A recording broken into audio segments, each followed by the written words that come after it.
Hello and welcome to another edition of Mama's Gone Wild. I'm Nikki Woods. I'm Mary Boyce. And there has been a lot of talk in the media around here, around the water coolers, about the church and, as we affectionately call it, church mess. And so we wanted to discuss that and some really positive things, including a new book called Lady Preacher by our good friend Pastor Brenda Carradine. Yes. I'm really refraining because I want to say Carradine, but I'm not going to. I'm going to get it out that one good time. So welcome to the show. Thank you. I'm so honored to be here. Thank you very much for having me. Have you? Well, let us start with Preachers of LA. Have you gotten a chance to watch the show? Okay. Ooh. Okay.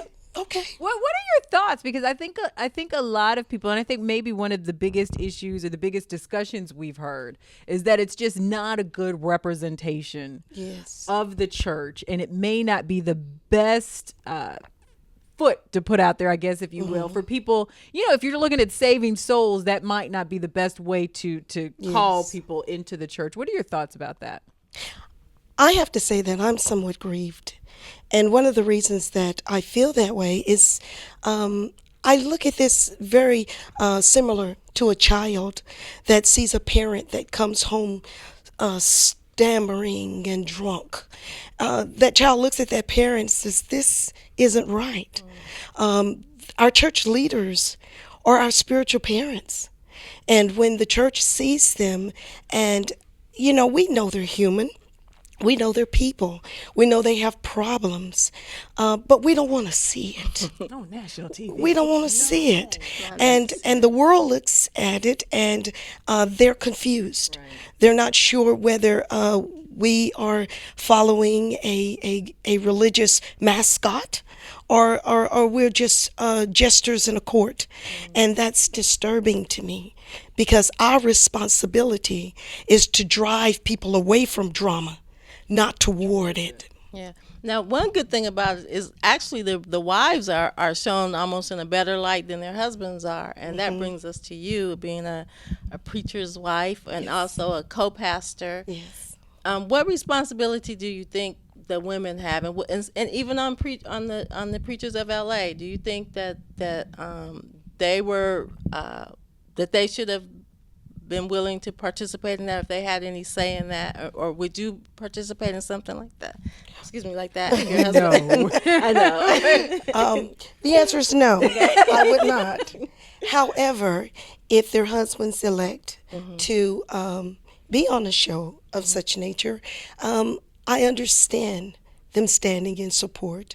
I would be true to myself. And I think that in many ways they are trying to do that, I think so, to remain true to who they are and to their own belief system. To deviate from that would be a falsity, and I would not want to see them do that. I'd like to see them just, stay the course. Who knows how long this is going to last, and the hype and the energy for it. I think it's going to fizzle out, because the church is going to get really tired. We want some truth. We need to see. We don't need any more forms of godliness. We need to see some power. And I think it's time for the church to get back to our first love. And that's the responsibility of winning souls. That's what we were called to do. Right. So speaking of being called to do, tell us about your book, Lady Preacher, and why it seems, I mean, I know from a historical standpoint, but in this day and age, why is it still so taboo for women to be pastors and preachers? I'm not sure why we would say that it is still taboo. I think that when the scriptures identify the signs of the times, it says that in the last days that the Lord would pour out his spirit upon all flesh. His sons and his daughters would prophesy. In lieu of that, women are coming to the front. They're rising to the surface.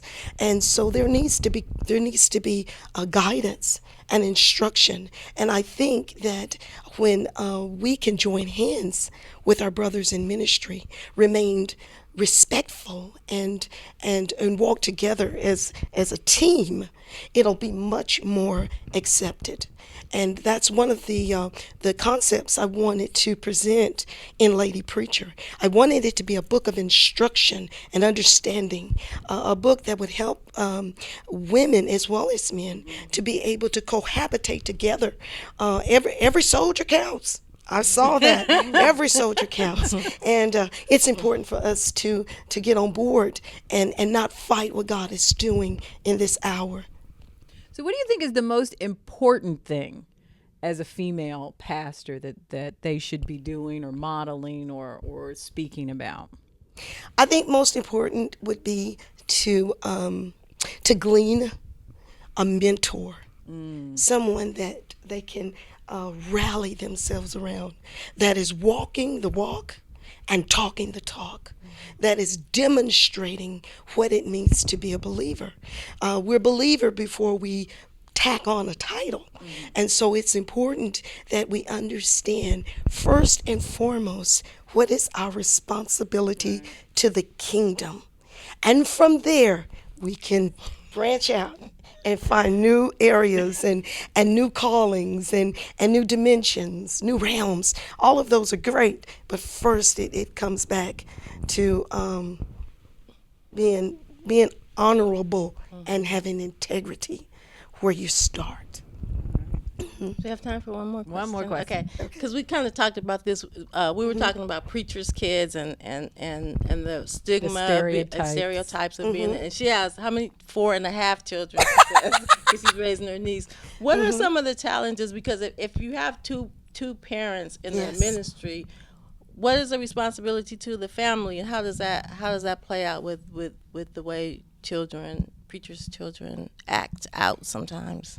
Children need to see parents, preacher parents, be the same at home as they are in the church. If they live what they preach in the pulpit, children will respect them and honor them and will walk alongside them in ministry. I am honored that my children have gravitated to the church. They have found their place in the ministry, not because we made them come, but because they found Christ for themselves. And if parents demonstrate that, their children will grow up in an atmosphere that is normal. Sometimes they don't grow up in atmospheres that are normal because they see parents that act one way at church and another way at home. So if they can live what they preach, they'll have children who will begin to gravitate to that calling and become a part of it. And if they don't? And if they don't, then we give them some time and season to find themselves. A lot of prayer. Yes, yes, because they're human. Yeah. And they have to make a decision for themselves. Every man must make their own decision. When you raise them, and you teach them and you train them, and they go astray, you stand on that promise that they will come back. You know, after days of wandering, they will find their way back. I agree with that. So tell us how we can get Lady Preacher. Lady Preacher is available at Barnes & Nobles. Delightful. It's available at Barnes & Nobles, Amazon.com, Christian Books, Tate Publishing. Those are some of the venues that I know of. I keep finding new ones every now and then. It is. The reviews have been wonderful. I'm very happy. I think that this is a book that is going to really bless God's people. And so it's catching wind, and it's doing its thing. Great. All right. Pastor Brenda Carradine. The book is Carradine. Carradine. Yes. Carradine. You can get it anywhere. I guess good books are found. Amazon.com, Barnes & Noble, all of that. But we appreciate you for stopping by and sharing. I appreciate that. Thank you for having me. You are welcome. And we thank you for joining us for another edition of Mama's Gone Wild. I'm Nikki Woods. I'm Mary Boyce. Stay wild and prayed up.